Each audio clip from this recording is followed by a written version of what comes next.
자, 안녕하세요. 오늘 공중보건 2022년 시험 대비 공중보건학 그리고 이제 보건행정학 같이 제가 오리엔테이션을 먼저 진행을 할 거예요. 그래서 첫 시간은 이제 저희 전체적인 강의 커리큘럼에 대한 오리엔테이션을 진행을 하고 오리엔테이션 이후에 수업을 진행을 하도록 할 거예요. 그래서 먼저 들어가면은 뭐 이런 사람입니다. 여러분들이 이미 뭐 제가 누군지 뭐 찾아보고 수업 뭐 샘플도 보고 하고 오셨을 거고요. 그래서 저는 지금은 어쨌든 이제 이 대방고시 학원에서 공중보건학 보건행정학 강의를 맡고 있는 안진아 교수고, 여러분들이 아마 이제 합격수기 같은 거 많이 찾아보셨겠죠. 그래서 되게 많은 정말 많은 합격수기가 있지만 그 중에 제가 이렇게 눈에 보이는 걸 몇 개만 긁어서 제가 쓴 거 아니고 이제 학생분들이 써준 건데 그냥 믿고 따르래요. 다 믿고 따르래요.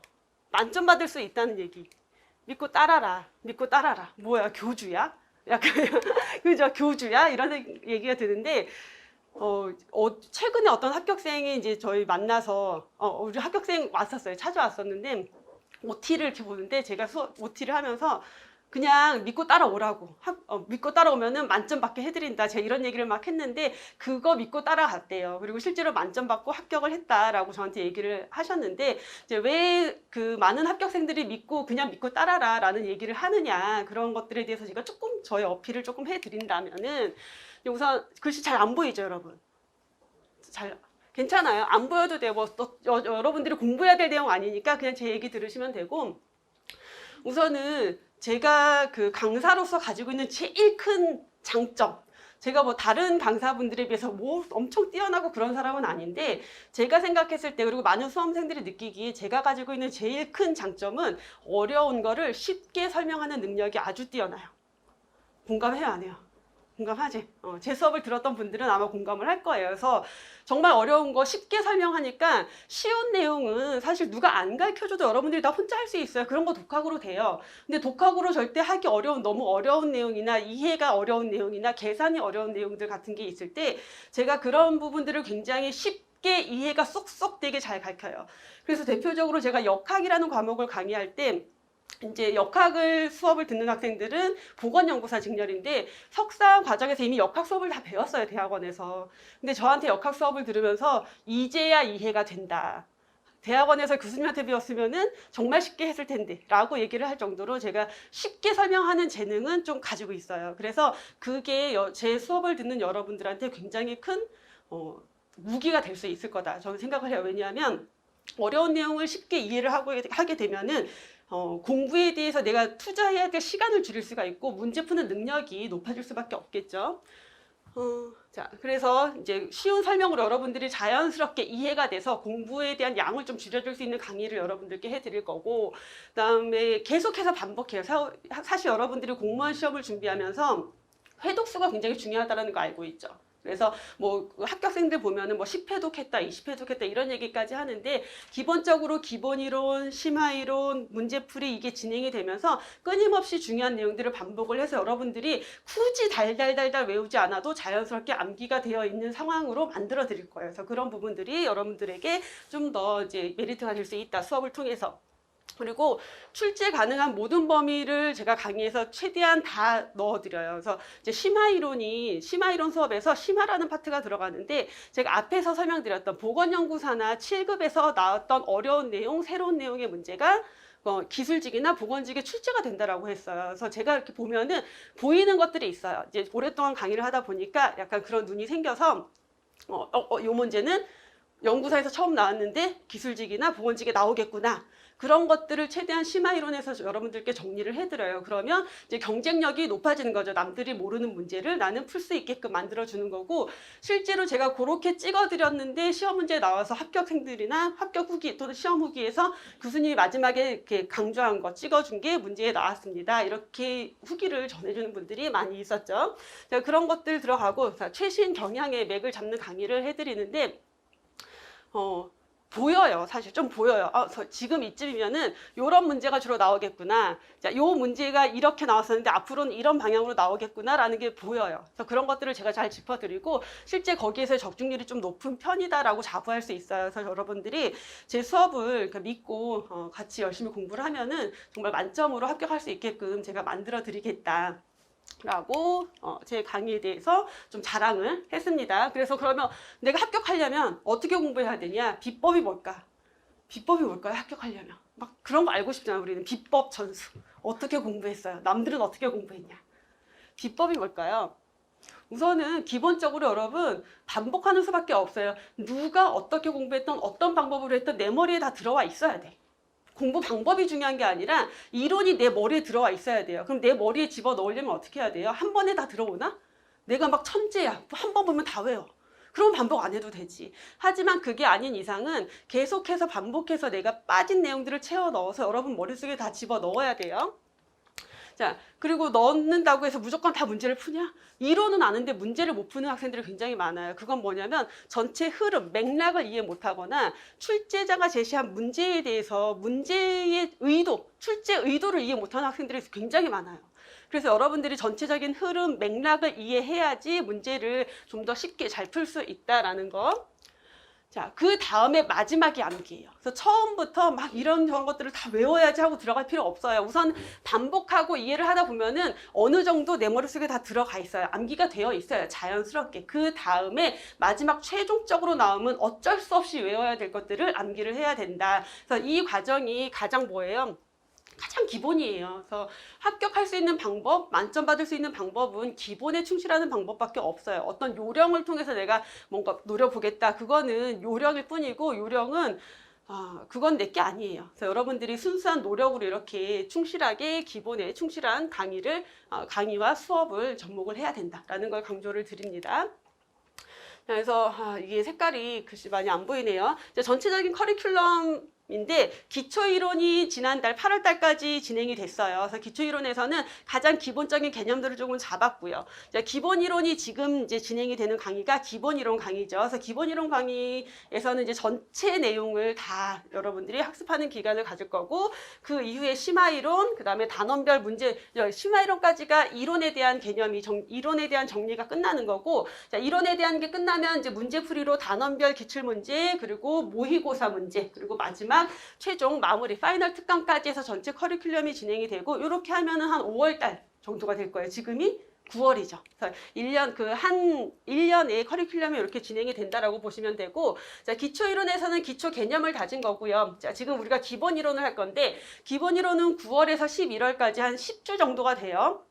그래서 사실 공중보건은 10주가 좀 넘어갈 거고 보건행정은 10주가 좀 안 될 거예요. 그래서 두 개 이렇게 하면은 거의 한 10주 정도. 그래서 11월 초에 이제 이게 마무리가 될 거예요. 기본 이론에서는 제가 교재를 샅샅이 다 훑으면서 강의를 해요. 그래서 사실 제 수업에서 이제 불만으로 나오는 얘기 중에 하나가 너무 다 읽어준다. 너무 다 모든 내용을 다 해준다. 어떻게 다 보냐. 그걸 다 외워야 되냐. 이런 불만을 얘기하시는 분들이 있는데 그러면 저랑 수업이 안 맞으면 저는 정말 이렇게 듣지 마 이런 개념이 아니라 여러분들이 되게 귀중한 돈과 시간을 들여서 시험을 준비하는 거잖아요. 그럼 그 시간이 낭비가 되면 안 되고 돈이 낭비가 되면 안 되기 때문에 혹시라도 제 수업이 나랑 안 맞는다라고 하면 빨리 강의를 바꾸시는 게 저는 좋다고 생각을 해요. 근데 안 맞진 않는다. 그냥 들을만 하다라면은 그냥 믿고 따라오시라고 저는 말씀을 드리고 싶어요. 왜냐하면 제가 왜 모든 내용을 1부터 100까지 다 하느냐. 다 시험 문제 나올 수 있기 때문에 그런 거예요. 우리가 80점만 맞으면 합격. 그러면 굳이 그렇게 할 필요 없어요. 그냥 정말 핵심만 딱 정리해서 우리가 꼭 나올 것들만 찝어서 하면 돼요. 근데 여러분들은 몇 점 맞아야 돼요? 100점 맞아야 돼요. 왜 100점 맞아야 돼요? 합격선이 100점인가? 그건 아니지만 뭐예요? 생물이랑 공중보건 뭐가 더 어려울까요? 생물이 더 어려워요. 법규가 더 어려워요. 자, 국어, 영어, 한국사 더 어려워요. 공중보건보다. 공중보건, 보건행정보다. 그럼 어떻게 해야 돼요? 공중보건이랑 보건행정이라는 과목 안에서 점수도 높이고 시간도 벌어야 돼요. 문제도 빨리 풀어야 되고 시간도 세이브 시켜서 그 나머지 과목에 나눠줘야 돼요. 그래서 요번에 8개월 정도 공부하고 보건직 합격한 친구가 있어요. 얼마 전에 왔다 갔는데 서울시 합격했어요. 그것도 대단하죠. 보건직을 8개월 만에 합격했다는 건 진짜 대단한 건데 그 친구가 이렇게 얘기해도 되나? 여러분 누군지 모르니까 영어가 몇 점이었더라? 과라 겨우 면할 정도로 영어를 너무 망쳐서 자기는 정말 떨어졌다. 40점이 과락이죠, 여러분. 50몇 점인가? 거의 60점 정도 이렇게 맞았어요. 근데 공중보건 다 맞고 보건행정 하나 틀리고 그러니까 나머지 과목들에서 점수를 받으니까 한 과목이 조금 무너졌어도 세이브가 되는 거예요, 그게. 근데 그걸 하기 가장 좋은 과목이 공중보건이랑 보건행정이에요. 우리 합격 후기 많이 찾아보시면은 굉장히 많은 수험생들이 뭐라고 하고 있냐면 만점 받았어요. 그리고 저한테 연락 많이 해요. 교수님 공중보건 만점 받았어요. 저 떨어졌는데 공중보건은 만점 받았어요. 이렇게 얘기하는 학생도 되게 많고, 보건행정 만점 받았어요. 제가 그렇게 만들어 드리고 싶은 거예요, 여러분들을. 제 목적은 뭐예요? 여러분들이 만점 받게 만드는 거예요. 그러면 어떻게 해야 돼? 나는 빠지는 내용이 있으면 안 돼요. 여러분들이 기본적으로 공부를 할 때. 에이, 이건 안 나오겠지. 그러면 꼭 나온다. 아, 다 겪어봤잖아. 우리 학교 다닐 때. 이거 나올까? 이거 안 나올 것 같아. 그럼 안 해. 꼭 나와요. 근데, 이건 꼭 나올 것 같아. 그래서 내가 막 그거 미친 듯이 했어. 그럼 어때? 안 나와요. 그렇죠. 그래서 제가 먹는 물 수질 기준처럼 외우기 정말 어려운 거, 그런 거 강의할 때 뭐라고 하냐면은, 시험 문제 이게 안 나오고 싶으면 이걸 공부하라고 제가 말씀을 드려요. 그렇게 달달달달 외워서 가면 안 나온다? 근데 내가 공부 안 하잖아요. 그럼 꼭 나와요. 참 신기해요. 뭐 어떻게 알고 그랬나 몰라. 그죠? 그래서 여러분들 결국은 기본 이론에서는 제가 하나도 안 빼놓고 이 교재에 있는 모든 내용들을 여러분들한테 다 이해를 시키고 다 숙지를 시킬 거예요. 그래서 그게 이제 너무 지루하게 느껴지기도 하고 길게 느껴지기도 하지만, 제가 그렇게 안 해드리면 어떤 꼼꼼한 수험생들은, 꼼꼼한 학생들은 혼자 그거 해요. 근데 제가 안 해드려도 이거 혼자 읽어보세요 하면은 읽어봐요, 꼭. 근데 대부분의 수험생들이 어때요? 제가 안 해드리고 가면은 여러분도 안 하죠. 제가 안 읽어드리면 여러분도 안 읽죠. 그렇기 때문에 저는 수업 중에 기본 이론만큼은 모든 걸 다 다뤄드리고, 그래서 기본 이론 수업을 한번 듣고 나서 이제 동영상으로 시청하시는 분들은 동영상으로 시청할 때 그냥 수업을 틀어놔요. 학교생들이 많이 했던 게 그거예요. 그냥 잘 때 아니면 집에서 설거지 할 때 강의 영상을 틀어놔요. 계속 들려. 제가 다 얘기하니까 모든 내용을 하니까 그게 또 회독수를 늘리는, 내가 책을 보지 않아도 회독수를 늘리는 효과가 있어요. 그래서 이동 중에 아니면 뭐 설거지 할 때, 집안일 할 때 이럴 때 그냥 틀어놓고 있는 거예요. 계속 듣는 거예요. 굉장히 많이 도움이 돼요. 그런 방법도. 그렇게 해서 이론 전체에 대한 정리를 하면서 지엽적인 부분까지 하고, 최대한 저의 강의는 여러분들에게 이해를 시키는 게 베이스다. 중요한 포인트를 잡아드리는 게 아니라 이해를 시키는 게 기본 이론에서 들어갈 거고요. 자, 기본 이론이 완성이 되고 나서 11월, 12월에서 한 6주 정도로 짧게 심화 이론이 들어가는데, 심화 이론에서는 우리 강의 교재를 완전히 요약한 요약책이 별도로 제작이 되어 있어요. 그래서 이제 좀 여러분들이 좋아하는 거, 핵심만 보는 거. 그래서 이거는 꼭 나와 라고 할 수 있는 핵심을 제가 이제 요약을 해서 정리를 해드린 내용이 있어요. 그거 플러스 보건연구사라던가 7급, 뭐 보건복지부 7급이나 이런 데서 나왔던 어려운 내용들 중에서 우리 시험에 나올 가능성이 있다 싶은 것들을 같이 심화이론에서 정리를 해드릴 거예요. 이렇게 들어갈 거고, 그 다음에 교재가 여러분 총 3권으로 되어 있는데, 마지막 3권째에 법규가 들어가 있어요. 공중보건도 그렇고 보건행정도 그렇고 법규가 있어요. 그래서 법규에 대한 해설이 여기 심화이론에서 들어가고, 기본이론에서는 법규 따로 정리 안 해드려요. 근데 사실 공중보건이랑 보건행정에서 제가 법규를 따로 해드릴 필요는 없는 내용이긴 해요. 왜냐하면 공중보건이랑 보건행정에 출제가 되는 법규의 내용들이 있는데, 그 법규의 내용들은 기본서 안에 다 들어가 있어요. 기본서의 왜냐하면 중요한 이론으로 다 들어가 있기 때문에 그걸 굳이 법으로 따로 정리를 해드리진 않아도 돼요. 그걸로 다 충분히 되어서 법규를 따로 보지 않아도 된다. 다만 우리 기술직 같은 경우는 시험 과목의 법규가 따로 있죠. 그럼 이제 그 법규 과목을 준비하실, 거기에서 더 디테일하게 준비를 하셔야 되는 건데, 이제 여러분들이 그래도 법에 가끔 가다가 법에서 어떤 생뚱맞은 문제가 나올 경우들도 있고, 그래서 그냥 한번 정리 차원에서 마무리, 그냥 정리만 한번 해드리는 수업이 여기서 같이 들어갈 거예요. 자, 다음 단원별 문제풀이, 단원별 기출문제풀이가 1월, 2월, 3월 12주간 진행이 돼요. 좀 길죠. 그래서 이때는 이제 전 범위의 기출문제들을 다 정리를 하는데, 제가 기출문제를 연도별로 정리를 해둔 게 아니라 교재 이론 순서 그대로 기출문제가 진행이 돼요. 그러면 기출문제를 보면 정리를 하면서 이 이론에서 이 문제가 얼마나 자주 출제되고 있는지, 출제 빈도가 높은지 낮은지, 그 다음에 출제 빈도가 높더라도 옛날에는 이런 유형으로 출제가 됐는데 최근 들어서는 이 내용이 조금 더 깊이 있게 출제가 되고 있다던가, 이러한 경향을 여러분들이 보면서 파악할 수가 있고, 그 이론과 기출문제를 같이 정리를 하기 때문에 어떤 이론에서 어떤 유형으로 문제가 나온다라는 파악이 돼요. 그래서 그렇게 기본서 이론대로 기출문제를 보는 게 아마 여러분들께 굉장히 많이 도움이 될 거예요. 그래서 문제풀이랑 이론이 같이 여기서 정리가 될 거고, 그 다음에 실제 그래서 이 이론을 시험 문제에 출제가 됐을 때 어떻게 접목을 해야 되는지에 대한 부분이 중요하게 이제 여러분들이 터득해야 될 부분이고, 그 다음에 제가 또 많이 해드리는 게 뭐냐면 문제 푸는 요령. 모르는 문제가 나왔을 때 우리 다 모르잖아요.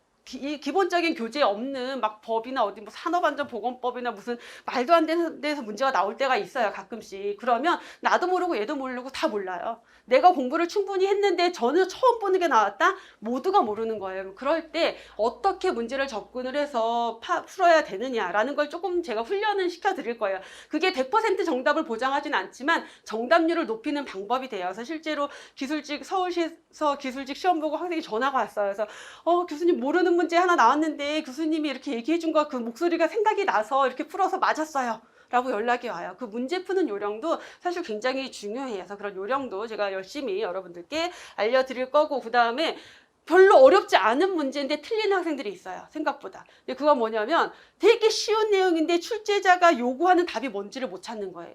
그래서 사실 이 그 공무원 시험에서 되게 중요한 것 중에 하나가 출제자의 의도 파악이거든요. 공개되는 과목은 사실 그런 유형이 좀 적어요. 왜냐하면 논란의 소지가 있으니까. 이거 이렇게 생각할 수도 있잖아요 했을 때 논란의 소지가 있는데, 우리가 공부하는 공중보건, 보건행정, 보건학 이런 과목들은 뭐예요? 비공개예요, 시험이. 그러니까 문제가 이상한데 그 문제를 정확하게 문장에 토시 하나 안 빼놓고 기억하는 사람은 없어요. 그러니까 그거에 대해서 이의 제기를 하기가, 정말 심플한 문제가 오류가 있었던 경우가 아니고서는 이의 제기하는 것 자체가 어려워요.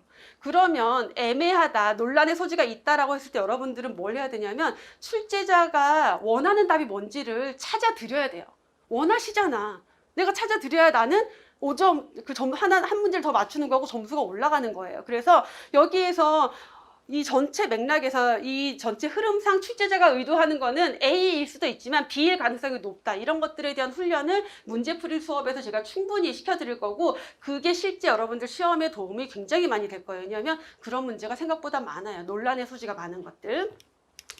자, 그리고 이제 4월에 4주 동안 실전 모의고사가 들어갈 거예요. 그래서 이때는 실제 시험처럼 똑같이 시험지 만들고 제가 수업 직전에 문제 나눠드리고 초수 그거 시간 재고 문제 풀고 정답 맞추고 하면서 실전 연습을 할 거예요. 그래서 요 모의고사가 또 실제 시험 준비하는 데 굉장히 도움이 많이 되고, 모의고사 같은 경우는 이제서 실제 시험에 대한 연습도 하고 출제자 의도 파악하는, 그래서 제가 출제자잖아요. 여러분들이 제 의도를 파악하고 문제를 풀어야 되는 거예요. 그런 연습을 같이 할 거고, 새로운 유형의 문제도 여기서 제가 드릴 거예요. 그 새로운 유형의 문제가 나온다라는 보장은 없지만 그렇게 모르는 내용이 나왔을 때 어떻게 접근해야 되는지 이런 것들을 훈련을 같이 시켜드릴 거고요. 시간 관리, 그래서 공중보건이랑 보건행정 같은 경우는 한 5분 안에 문제 푸셔야 돼요.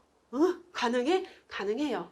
문제 난이도가 그 해 갑자기 확 올라가지 않는 한 길어야 10분이에요. 10분 안 넘어가요. 보통 5분에서 7분 사이에 문제 풀고, 그럼 그 나머지 시간을 어떻게 영어 문제 푸는데, 국어 문제 푸는데 줘야 돼요. 그래서 공중보건이랑 보건행정은 이거 시험 잘 봐야 돼 수준이 아니라 내가 이걸 가지고 밑에 베이스를 깔고 나머지를 채워서 합격해야 되는 가장 베이스가 되는 과목이다라고 생각을 하고 접근을 하셔야 되겠고요. 자, 마지막 파이널 특강은 5월 달에 진행이 될 건데 2주라고 되어 있긴 한데 아마 한 주에 뭐 한 이제 8시간, 6시간에서 8시간 정도 하루 특강으로 쭉 진행을 할까요? 과목별로. 그렇게 해서 전범위에 대해서 다시 한번 요약 정리하면서 요건 꼭 봐라. 이제 제가 찍어주는 요런 시험 문제 나올 가능성이 있는 요건 꼭 봐라. 요런 문제들 좀 찍어 드릴 거고, 요렇게 하면은 이제 여러분들이 시험이 코앞에 닥치게 되겠죠. 그럼 5월 달에 끝나고 5월 달에 2주 하고 그 다음은 뭐 해요? 없어요. 그럼 뭐 해야 돼요? 내가 혼자 공부해야 되겠죠. 그동안 공부한 거 정리하고 시험에 대한 차분한 준비를 진행을 하면 되겠습니다. 그래서 전체 커리큘럼은 이렇게 진행이 될 거고요. 자, 지금 여러분은 무슨 생각을 하면서 오늘 첫 수업을 들으러 왔어요? 이제 내가 공무원 시험을 봐봐야겠어, 준비해야겠어, 학원을 쭉 서치를 하고 학원을 등록을 하고 이제 수업을 딱 왔어요. 여러분의 목표는 뭐예요? 목표가 뭐예요? 지금 목표가 뭐야? 오늘 시작해서 단기에 합격해야겠다 라는 생각을 하는 사람도 있을 거예요. 나는 지금 시작하는 사람은 목표가, 나는 바로 앞에 내가 볼 시험에 합격하는 게 목표예요. 안 그래요? 나는 지금 시작하는데 저는 한 2년 보고 왔어요. 이런 생각하는 사람도 있긴 있지. 버리세요. 시험은 무조건 내가 당장 볼 시험에 합격한다라는 목표는 가지고 하세요. 안 되면 그 다음에 다시 준비하면 돼요. 처음부터 내가 길게 잡아버리면은, 내가 2년이다라고 잡아버리면은 내가 하는 공부가 늘어져요. 공부가 늘어지고 집중도가 떨어져요. 그래서 무조건 여러분은 지금 9월이니까 여러분들은 만약에 11월에 만약에 시험이 있다. 그러면 11월까지 진도가 끝나진 않으니까 이제 보통 6월 정도의 시험이 기본적으로 이제 내 목표다라고 생각을 할 텐데, 만약에 동영상으로 수업을 들으시는 분들은 1월 달에 시작해서 6월달 시험을 준비하시는 분들도 있어요. 합격 가능해요. 우리 합격 후기 게시판 보면은 왜 그렇게 단기 합격생이 많아? 3개월 만에 붙었어요. 5개월 만에 붙었어요. 뭐 직장 병행하고 몇 개월 만에 붙었어요. 다 천재 같아. 그쵸? 아니에요. 우리랑 다 똑같은 사람들인데 똑같아요. 거의 대부분 학생들이 똑같은데 그게 큰 차이가 나서 그런 건 아니에요. 얼마나 그 기간 동안 집중을 했냐라는 거고, 정말 이 단기에 합격하겠다라는 자신감을 가지고 공부를 한 친구들인 거예요. 실제 그 의료기술직 5개월 서울시를 그때 7개월 만인가 합격하고 온 남학생이 하나 있었는데, 방사선사였어요. 그 친구는. 근데 처음에 이제 어디 경기도권에 있는 어떤 병원에서 일을 하면서 공부를 하다가 마지막 5개월 정도를 이제 근무를 이제 중단하고 공부를 했는데, 이 친구가 와서 해줬던 얘기가 제가 너무 기억에 남는 게, 자기는 지방에 되게 이름도 잘 모르는 전문대 출신에 그 전문대에서도 성적이 되게 안 좋아서 친구들이 자기가 공무원 시험 준비한다 했더니 야 네가 공부를 한다고 이렇게 놀렸대요. 근데 그렇게 이 친구가 공부를 하게 된 계기는 자기 선배가 우리 학원 수업을 들으면서 야 너도 해봐 그래서 했는데, 이 친구가 먼저 합격을 한 거예요.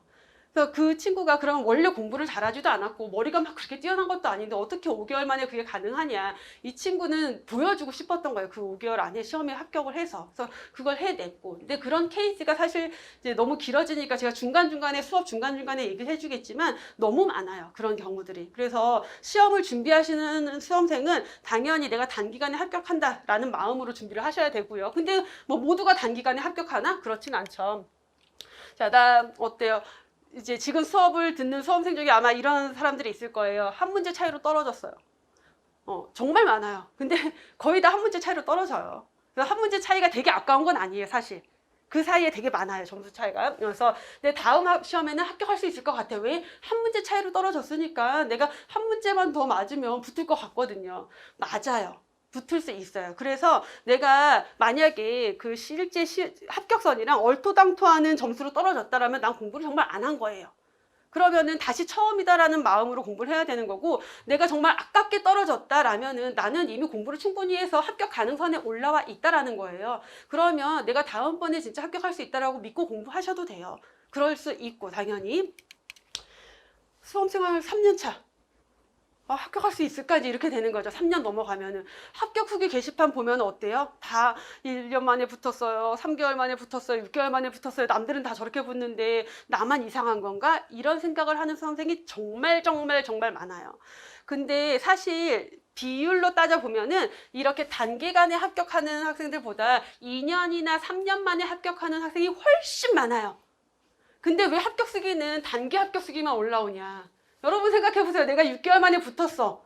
얼마나 자랑스러워. 할 말이 얼마나 많겠어. 나 이렇게 공부해서 나 이렇게 붙었어요. 자랑하고 싶은 거예요. 근데 3년 동안 공부를 쭉 하다 보면은 지쳐요. 늘어져요. 막 초집중이 안 돼. 그러다 보면은 합격하고 난 다음에 최근에 3년 만에 합격한 이제 연구사 3년 만에 합격한 친구가 있었는데, 합격 수기 좀 써. 그랬더니 이 친구가 뭐라 그러냐면 근데 교수님 저는 딱히 쓸 게 없어요. 그러니까 이 친구 같은 경우는 공부하는 스타일 자체가 막 몰아서 엄청 집중해서가 아니라 그냥 내가 할 수 있는 만큼을 그냥 꾸준하게 해왔던 거예요. 꾸준하게. 그랬더니 시간이 지나면서 그 정도 경지에 올라와서 합격하게 된 거고, 그 친구 말고도 최근에 의료기술직 이제 2군데, 경기도에 2군데나 경기도 11월 달에 합격하고, 2020년 11월에 합격하고 2021년 2월에 또 합격하고 그래서 골라간 친구가 있어요. 근데 그 친구가 3년 공부한 친구예요. 처음에 그래서 이 친구가 1년 차 때는 점수가 안 돼서 떨어졌고, 2년 차 때는 필기 붙었는데 면접에서 떨어졌고, 그다음에 이제 3년 차 정도 되니까 이 친구가 뭐라 그러냐면은, 교수님 이제 3년 차 되니까 시험 보러 갔더니 그래 출제자 당신이 원하는 게 이거구나. 그럼 답이 이거지. 이게 다 보이더래요. 이 친구가. 다 보이면서 너무 쉽게 문제를 풀어서 그 다음에는 11월 시험, 2월 시험 너무 쉽게 붙은 거예요. 다. 그래서 면접까지 다 보고 두 군데 면접까지 다 합격하고 골라서 어디로 갈까 해서 면접관이 분위기가 좋았던 데로 이 친구는 갔어요. 그래서 부천이랑 성남이랑 이렇게 붙었었는데 부천으로 최종적으로 갔거든요. 그래서 그 친구가 합격 쓰기를 그래서 자기 같은 사람들, 나는 오랫동안 공부하고 있는데 너무 단기 합격 수기만 있으니까 좌절이 되는데, 그래서 그런 다른 후배들을 위해서 합격 수기를 길게 자기는 어땠는지, 몇 년, 1년 공부할 때, 2년 공부할 때, 3년 공부할 때 어땠는지를 합격 후기 게시판에 길게 올려준 내용이 있어요. 그래서 그 내용들을 여러분들이 좀 잘 보셨으면 좋겠어요. 그래서 당연히 수험생활 3년차 할 수 있어요. 되게 많아요. 근데 꾸준히 내가 열심히만 하면 된다라는 거여서 누구든지 합격할 수 있는데, 자, 6개월 만에 합격한 사람, 뭐 2년 만에, 3년 만에 합격한 사람, 너무 차이 나는 거 아니야? 어떨 것 같아요? 공부할 때는 그게 너무 큰 차이지만 여러분 합격 딱 하고 나잖아요? 아무것도 아니에요. 여러분, 나 대학 들어갔을 때 나는 바로 들어왔고 내 동기는 뭐 삼수에서 들어왔어. 큰 차이 있어요, 우리 삶에? 없어요. 지금 당장 공부할 때 1, 2년은 굉장히 큰 차이가 있지만 합격하고 난 다음에 공무원으로서 일상은 훨씬 더 긴 시간이기 때문에 내 수험 기간이 얼마가 되는 게 중요한 건 아니에요. 다만 여러분들이 가능하면 짧게 하는 게 좋죠. 돈도 아끼고 시간도 아끼고 나의 에너지도 아끼고 더 빨리 행복한 삶으로 가기 위한 거니까. 자, 제일 힘든 게 이거죠. 멘탈.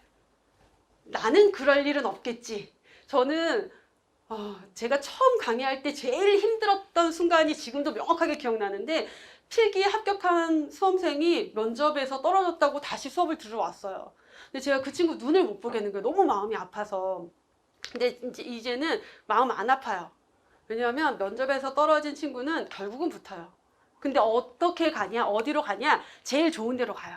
다 그랬어요. 면접에서 떨어진 경험을 했던 친구들은. 자, 면접은 사실 누구나 떨어질 수 있어요. 내가 특별히 문제가 있어서 떨어지는 경우가 아니에요. 아니, 면접 보는데 거기서 뭐 이상한 뻘소리 할 사람이 누가 있어요? 다 가장 베스트한 대답을 하고 거기서 지식을 측정하려고 하는 게 아니라 뭐 인품을 본다고 하는데 그 몇 분 동안 내 인품을 얼마나 확인을 할 거예요. 그쵸? 그래서 지역별로 보면은 이제 성적 순으로 그냥 자르는 데가 좀 더 많고, 경기도 같은 경우는 또 성적 없이 블라인드로 하는데 진짜 그러더라고요. 그래서 우리 경기도 같은 경우 어떤 그 수험생이 경기도에서 합격을 했는데 의료기술직인데 한 명을 뽑는데 필기 2명이 이제 합격이 됐어요. 근데 얘는 95점이었고 합격선이 93점인가 91점인가 그랬어요. 그럼 얘가 고점자잖아. 그리고 그러니까 너무너무 괜찮은 친구예요. 면접을 봤는데 이 친구가 면접 보고 나서 저한테 전화가 왔는데 자기 떨어졌다고 전화가 왔는데, 저는 얘가 저한테 거짓말 하는 줄 알았어요, 처음에. 나 놀리려고. 근데 진짜 이 친구가 떨어진 거예요. 근데 그 경우를 제가 너무너무 많이 봤잖아요. 뭐냐면 그냥 거기는 내 자리가 아니었을 뿐인 거예요. 내가 면접에서 떨어졌다. 혹시 이 수업을 듣는 수험생 중에서 내가 면접에서 떨어졌다, 내가 문제가 있나, 내가 면접에서 뭘 실수했나, 절대 아니고 그냥 그 자리가 내 자리가 아니었던 거예요. 결국 그렇게 면접에서 떨어진 학생들은 다시 시험 보면 또 붙어요. 왜냐하면 공부가 그만큼 되어 있기 때문에. 그럼 또 붙고 하다 보면은 결국 최종지, 내가 정착지를 그 친구들을 다 봤을 때 가장 좋은 지역으로 갔어요. 방금 얘기했던 그 경기도에서 그렇게 떨어졌던 친구는 서울시 이렇게 얘기해도 되나? 서울시에 이제 합격을 해서 최종적으로 합격해서 집에서 정말 가까운 지하철 몇 정거장 거리에 있는 데로 발령을 받았고, 제 첫 면탈이었던 그 안타까웠던 그 학생 같은 경우는 심지어 면탈을 거의 2번 했나? 2번 했나? 3번 했나? 거의 그래요. 그래서 정말 나중에 그 친구를 볼 수가 없었고, 그 친구가 나중에 이제 안 왔어요, 학원을. 근데 나중에 이제 좀 시간이 지난 다음에 연락을 받고 우리 합격자의 밤을 할 때 찾아왔었는데, 나중에 얘도 이제 마음이 비워진 거예요. 에라 모르겠다 해서 집에서 제일 가까운데 썼어요. 붙었어요. 최종 합격해서 집에서 출퇴근 할 수 있는 곳에 가장 베스트인 지역으로 가서 너무너무너무 공직 생활을 즐겁게 하고 있는 거예요. 그래서 여러분들이 혹시라도 내가 면접에 탈락을 경험한 사람이 있다라면은 그것 때문에 무너져 있지 마세요. 그거는 만약에 그 떨어질 지역에 붙었다라면은 거기 가면 오래 못 있었어. 나랑 정말 안 맞는 사람이 있거나 누가 나를 괴롭혔을 거예요. 그래서 여러분들을 지켜주기 위해서 면접에 떨어진 거다. 그 지역은 내 지역 아니다. 더 좋은 지역으로 가기 위한 것일 뿐이다 라고 저는 정말 강조를 하고, 그걸 너무너무 많이 봤기 때문에 여러분들이 혹시라도 그런 경우인 수험생이 있다면 그거 믿고 그렇게 다시 공부를 하시면 된다라고 강조를 드립니다. 자, 여러분의 미래는 뭐예요? 뭐가 돼 있을 거예요? 어떻게 살고 있을 거예요? 이제 나는 이제 뭐 공무원이 될 거야 라는 마음으로 왔겠죠. 근데 사실 공무원은 직업이지 여러분의 미래가 아니에요. 그죠? 공무원은 그냥 직업일 뿐이에요. 내가 공무원이라는 어떤 그 모습 그게 아니잖아요. 그래서 그러면 제가 그 수험생들한테 항상 믿고 공부해라. 그다음에 미래에 대해서 구체적인 이제 생각을 해라 이런 얘기를 많이 하는데 여러분들이 나 공무원 돼야지, 공무원 돼야지 이렇게 공부하는 게 아니라 자, 여러분의 미래는 뭐가 돼야 될까요? 여러분들이 생각해야 될 게 뭐냐면은 시험에 합격하고 난 다음에 공무원인 내가 어떻게 살지를 생각하라는 거예요. 이건 뭐냐? 제가 이제 주로 해드렸던 얘기, 합격한 다음에 발령받기 전에 어디 여행 갈지 생각해놔. 그런 거를 많이 했었어요. 그래서 아까 얘기했던 경기도 떨어졌다가 서울시 붙은 친구가 코로나 터지기 직전에 합격했어요. 그래서 11월. 그러니까 2019년 11월. 그래서 그 친구는 발령받기 직전에 가족들이랑 원래 해서 그 친구가 수업 첫날 와서부터 저한테 무슨 얘기를 했냐면 저는 합격한 다음에 교수님 유럽 여행을 꼭 갈 거예요를 매일매일 얘기를 했어요. 그래서 11월인가 합격하고 가족들이랑 유럽 여행 갔다 오고 코로나 빵 1월 달에 발령. 그다음에 죽도록 일하고 있지 지금. 그 어쨌든 이 친구의 이제 그런 것들 됐고 그다음에 생각하냐면 여러분들이 합격했어요. 그러면 내가 어느 지역의 공무원이 됐을 거잖아. 그러면 그 지역에서 내가 집은 어디에다 얻고 어떻게 출퇴근하고 내가 퇴근한 다음에 여가 시간에 뭐 할 거고 취미는 뭐 할 거고 이런 것들을 좀 더 구체적으로 상상하면서 공부하시라는 거예요. 그냥 공무원 이게 아니라 이게 왜 그런지 이 얘기를 드리면은 자 이제 제가 수업 중에 정말 많이 하는 얘기기도 하고 이 얘기에 되게 많은 감명을 받아서 저에게 후기를 주시는 분들도 있고 아마 이런 얘기를 되게 싫어하는 분들도 있을 거예요. 그래서 혹시 영상으로 들으시는 분들은 나 그런 얘기 듣기 싫어 하면 안 들으셔도 되는데 들으면 뼈가 되고 살이 되고 인생에 정말 도움이 될 얘기다라고 저는 이제 강조를 해드리고 여러분이 생각하는 미래가 결국은 현실이 돼요. 안 겪어봐서 모르죠. 여러분 혹시 어릴 때 뭐 1년의 어떤 계획이라던가 미래의 모습이라던가 그런 거 해본 적 있지 않아요? 다 해보잖아. 근데 나중에 시간이 지난 다음에 그때 내가 생각했던 건데 돼 있네 라는 경험 해본 적 없어요? 없어? 난 너무 많은데.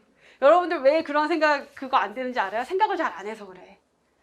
여러분 생각이 얼마나 중요하냐면 내가 나중에 난 나중에 공무원이 된 다음에 요런 계획을 이렇게 쭉 세우잖아요. 나중에 공무원이 되고 나서 그걸 하는 나를 발견하는 순간이 와요. 얼마나 행복해져요. 그래서 내가 생각하는 미래가 굉장히 중요해요. 이거는 공무원뿐만이 아니라 여러분들이 살면서 예를 들면 저는 제가 32살 때 이제 결혼을 친구들은 다 했는데 저는 못했으니까 그때 저는 뭐라 그러냐면은 아주 능력 있고 안정적인 남자 만나서 일주일에 한 이틀 정도 강의하면서 취미생활하고 살고 싶어. 그러니까 이게 저의 미래에 대한 이제 저의 머릿속에 들어와 있는 저의 미래 모습이었어요. 항상 이렇게 얘기를 했는데 되게 늦게 결혼했는데 어느 날 결혼하고 나서 돌이켜봤더니 딱 그런 남자를 만나서 딱 그렇게 살고 있는 거예요. 그때 돈 많은 남자라고 했어야 되는데 그냥 능력 있고 안정적이라 했지 정말 능력 있고 안정적이기만 한 남자를 만나서 일주일에 저는 이제 하루 이틀 정도 강의를 하고 물론 강의 준비하는 시간도 있지만 취미생활도 하면서 살고 있는 거예요.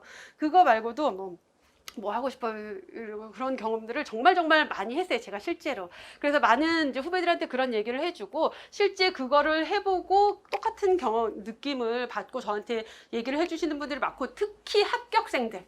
우리 합격생들은 저 다 찾아오거든요. 다는 아니지만 꽤 많은 수험생들이 합격하면은 교수님 찾아가야지가 목표예요. 하나의 목표. 그걸 그려요. 많은 학생들이. 그리고 와서 하나같이 그 얘기를 해요. 이 말이 내가 생각하는 미래가 현실이 된다라는 말이 자기한테 너무 컸대요. 그래서 이 친구들은 공부할 때 어떻게 하냐면 정말 각자의 방법으로 미래를 상상을 하는 거예요. 그래서 어떤 남학생 같은 경우는 책 표지에다가 자기가 그 시험 볼 지역이 이 사람은 정해져 있었어요. 고향이 이제 그 지역에. 그래서 거기 보건소 사진을 여기다 붙이고 맨날 거기 출근하는 상상하면서 공부를 해서 너덜너덜해지도록 공부를 해서 했고 뭐 아까 그 친구 같은 경우는 뭐 여행 가는 거 꿈꿨고 뭐 이런 것들이 굉장히 많아요. 그래서 그런 것들을 구체적으로 상상을 하면서 공부를 하는 게 그냥 하는 것보다 훨씬 더 효율이 높아져요.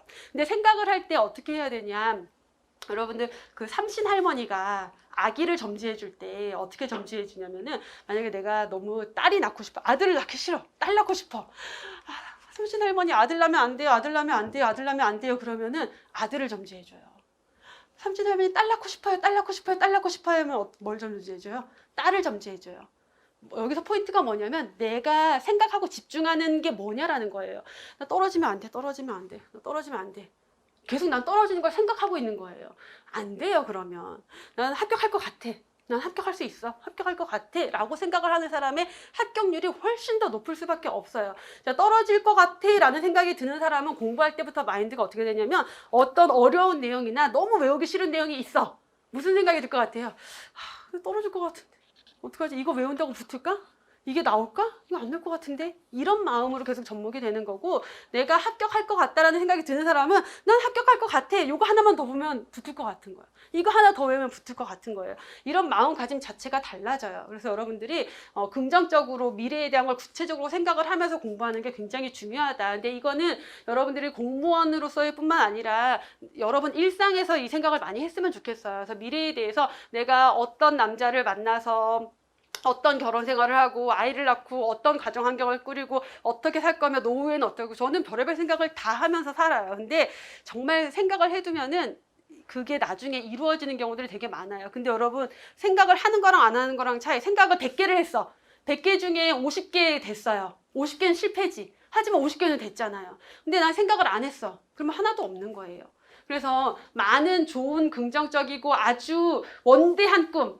근데 어떻게 그렇게 그건 너무 과한 거 아니야? 괜찮아요. 생각인데 뭐 어때? 그래서 나의 미래에 대해서 과하게 좋은 생각을 많이 하세요. 그러면 인생이 그 방향으로 갈 수밖에 없어요. 그래서 그럼 여러분들이 이제 공무원 시험, 우리는 이제 공무원 시험에 대해서 생각을 해야 되니까 뭘 해야 되냐? 우선 요거는 제가 실제 대학 때 했던 방법인데, 제가 이제 학교 다닐 때 막 이제 뭐 뻘짓하고 해서 막 꽈락 해서 학점이 1점 몇 가지 떨어진 적이 있었어요. F 학점이 2개가 나오고, 여러분 상상할 수 없는 1점 몇이었더라. 아무튼 그런 적이 있었어요. 근데 친구들은 시험을 잘 본 거야. 그래서 저는 그때 막 농활 가고 막 그러느라고 공부 안 하고, 그래서 그 다음에 약간 좀 화가 난 거예요. 속도 상하고 집에서 쫓겨날 판이고 공장 가라 그러고 막. 그래서 제가 이제 공부를 그때 처음 제대로 하면서 뭘 했냐면은 점수를 적어놨어요. 포스트잇에다가. 내가 이제 시험 볼 과목들 있잖아요. 과목별로 점수를 다 적었는데, 학점이 1.7인가 1.8이었던 제가 점수를 어떻게 적었냐면, 이제 무슨 과목 4.3, 무슨 과목 4.0. 이거는 내가 정말 열심히 해도 조금 어렵게 할 것 같아. 그래서 4.0. 그 다음에 얘는 4.3. 이렇게 해서 점수를 그럼 무조건 다 4점 넘는 거야, 다. 이렇게 점수를 다 적어놨어요. 말도 안 되는 점수죠. 그 당시에 생각했을 때. 근데 나중에 시험을 봤는데 그만큼은 아니지만 그렇게 해서 얻은 점수가 총점이 이제 3.9까지 올라갔어요. 되게 잘 본 거지. 그리고 나서 그 이후로 제가 석사과정 할 때도 항상 이렇게 점수를 적어놓고 하는데, 제가 석사과정 할 때는 4.0 밑으로 안 내려갔어요, 점수가. 그래서 포스트잇을 이렇게 붙여놓고 내 책상 앞에다 붙여놓고 공부하다가 그걸 보잖아요. 기분이 너무 좋아. 내가 이 점수 맞을 것 같거든. 공부가 잘 돼요. 그래서 제가 이거 꼭 얘기해드리고, 꼭 여러분들 이제 공부할 때 앞으로 과목별로 내가 받을 점수들을 붙여둬요. 그리고 100점. 100점은 좀 그런 거 아닌가? 왠지 막 남들이 비웃을 것 같고. 비웃으라 그래. 뭐 어때? 내가 100점 맞는다는데. 뭐 100점 못 맞아서 95점만 맞아도 어디예요. 그쵸? 그래서 과감하게 높은 점수를 적어놓고 그 점수를 보면서 공부하세요. 굉장히 도움이 많이 돼요. 여러분들 마인드 컨트롤에. 합격 쓰기 먼저 쓰세요. 제가 이거 얘기 꼭 하거든요. 합격 쓰기를 쓰라는 건 뭐냐면, 우리 합격 쓰기 게시판 많이 있잖아요. 여러분들 합격 쓰기 쓰고 싶어요? 안 쓰고 싶어요? 다 쓰고 싶지. 나도 합격한 다음에 자랑하고 싶잖아요. 그러면 내가 몇 개월 동안 공부해서, 내가 이제 목표한 시험이 있을 테니까 몇 개월 동안 공부해서 어떻게 공부를 했고 나는 어떻게 합격했다를 수기를 미리 써두세요. 그 다음에 나중에 합격한 다음에 쓰려면 귀찮아, 사실. 그때 올리세요. 그러면 되잖아. 근데 이게 왜 그러냐면은 내 미래를, 내가 공부하는 모습을 구체적으로 내가 상상을 해보는 거예요. 그리고 어떻게 공부하겠다라는 계획이 되는 거고, 그게 나에게 결국은 합격으로 간다라는 걸 내가 믿으면서 공부를 할 수 있게 만들어줄 거예요. 자, 구체적으로 상상해라. 아까 제가 한번 얘기했던 건데, 그냥 단순히 합격을 생각하라는 게 아니라 합격 이후의 삶에 대해서 조금 더 구체적으로 생각을 해서 여러분들의 미래를 설계를 하면은, 그냥 이 여러분들이 공무원 시험을 준비하고 합격하고 공무원으로 발령받는 거는 그 길, 여러분이 원하는 행복한 어떤 인생의 길로 가는 과정일 뿐이에요.